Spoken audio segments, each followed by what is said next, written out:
নমস্কার সুপ্রিয় সুধী। আজকে শুদ্ধ গীতা পাঠ চর্চা সিরিজের ৩৯তম ক্লাস।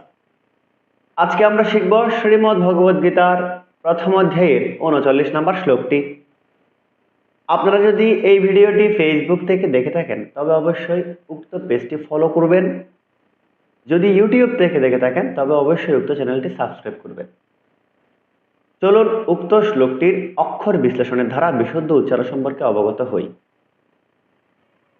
কথম ন জ্ঞেয়মস্মাভিহি। কথম মহাপ্রাণ উচ্চারণ করতে হবে। অনুস্বার যখন কোনো শব্দের পর থাকবে তখন অনুস্বার উচ্চারণ মহাসন্ত করতে হবে। জ্ঞেয়মস, জ্ঞেয়। উক্ত যুক্তাক্ষরটি বর্গীয় চ আর নিয়োযোগে গঠিত। আমরা সকলে অবগত, প্রত্যেক বর্গীয় বর্ণের শেষ বর্ণকে নাসিক্য বর্ণ, নাসিক্য ধ্বনি বলা হয়। অর্থাৎ চবর্গীয় ধ্বনির নাসিক্য বর্ণ হচ্ছে নিয়। এখন নিয় যখন কোনো যুক্তাক্ষরের সাথে যুক্ত হবে তখন নিয়ের উচ্চারণ দন্তন করতে হয়। কেন করতে হয়? কিছুক্ষণ আগেই বলেছি, চবর্গীয় ধ্বনির নাসিক্য বর্ণ হচ্ছে নিয়। নিয় যখন কোনো যুক্তাক্ষরের সাথে যুক্ত হবে তখন নিয়ের উচ্চারণ দন্তন করতে হয়। এজন্যই নিয় নাসিক্য বর্ণ হলেও নিয়ের আনুনাসিক উচ্চারণ হচ্ছে দন্তন। পুনরায় বলছি, নিয় একটি নাসিক্য বর্ণ। নিয় যখন কোনো যুক্তাক্ষরের সাথে যুক্ত হবে তখন নিয়ের আনুনাসিক উচ্চারণ করতে হয়। নিয়ের আনুনাসিক উচ্চারণ হচ্ছে দন্তন। এজন্যই এই শব্দটি উচ্চারণ করতে হবে জ্ঞেয়।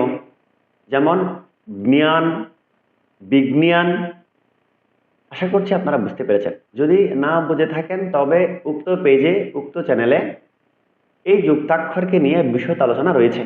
আপনারা এই চ্যানেল থেকে এই আলোচনাটি অবলোকন করতে পারেন। প্রথম ন জ্ঞেয়মস, জ্ঞেয়মস বলা যাবে না, মস বলতে হবে। দন্ত স্বয়ম রয়েছে, কেননা সংস্কৃত শ্লোক উচ্চারণে দন্ত স্বর উচ্চারণ এসের মতো করতে হয়। এই জন্যই কথম ন জ্ঞেয়মস মা ভিহি, ভি মহাপ্রাণ উচ্চারণ করতে হবে।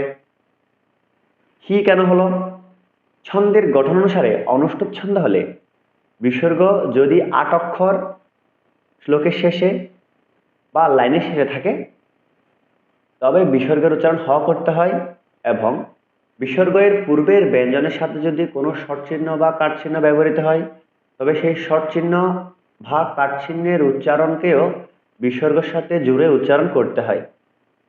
অর্থাৎ বিসর্গের উচ্চারণ হ হয়েছে, হর সাথে কাট চিহ্নের উচ্চারণকেও জুড়ে উচ্চারণ করতে হবে।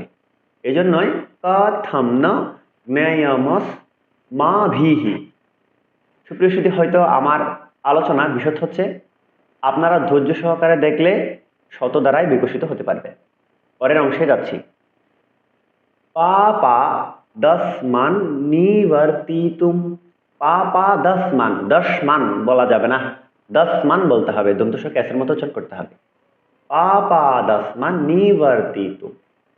পরের অংশে যাচ্ছি। কুলাক্ষায় কৃতম দোষম, দোষম দীর্ঘস্বর। কুলাক্ষায়, ইয়কে এক উচ্চারণ করতে হবে, কেননা ক আর মূর্ধন্য সুযোগে ইয় হয়। কুলাক্ষায় কৃতম দোষম। ৮। আপনারা হয়তো ঠিকই লক্ষ্য করছেন, আমি প্রতিটি অংশ পাঠে ৮ অক্ষর পরপর থামছি, কেননা উক্ত শ্লোকটি অনুষ্ঠুপ ছন্দে রচিত। অনুষ্ঠুপ ছন্দে রচিত সকল শ্লোকে পাঠ করার ক্ষেত্রে আমাদের ৮ অক্ষর পরপর ছেদ করে থেমে পাঠ করতে হবে। অন্তিম অংশে যাচ্ছি। প্রপশ্যাৎ ভীর জনার্দন। প্রপশ্যাৎ ভীর, ভীর মহাপ্রাণ উচ্চারণ করতে হবে। প্রপশ্যাৎ ভীর জনার্দন। ৮। উক্ত শ্লোকটি পাঠ করে প্রথম চরণে ১৬টি অক্ষর পেয়েছি, দ্বিতীয় চরণে ১৬টি অক্ষর পেয়েছি, টোটাল ৩২টি অক্ষর পেয়েছি। অর্থাৎ অনুষ্ঠুপ ছন্দে রচিত সকল শ্লোক ৩২টি অক্ষর সমষ্টি নিয়ে গঠিত থাকবে। সুপ্রিয় সুধী, চলুন উক্ত শ্লোকটি শুদ্ধিয়ে পাঠ করার চেষ্টা করি। কথম ন জ্ঞেয়মস্মাভিহি পাপদস্মান নিবর্তিতুম কুলাক্ষায় কৃতম দোষম প্রপশ্যদ্ভির্জনার্দন। সুপ্রিয় সুধী, উক্ত শ্লোকটি আপনাদের কেমন লেগেছে, শিখতে পেরেছেন কিনা অবশ্যই জানাবেন। আর হ্যাঁ, যদি ভালো লেগে থাকে অবশ্যই শেয়ার করতে ভুলবেন না। সকলকে অসংখ্য ধন্যবাদ। নমস্কার।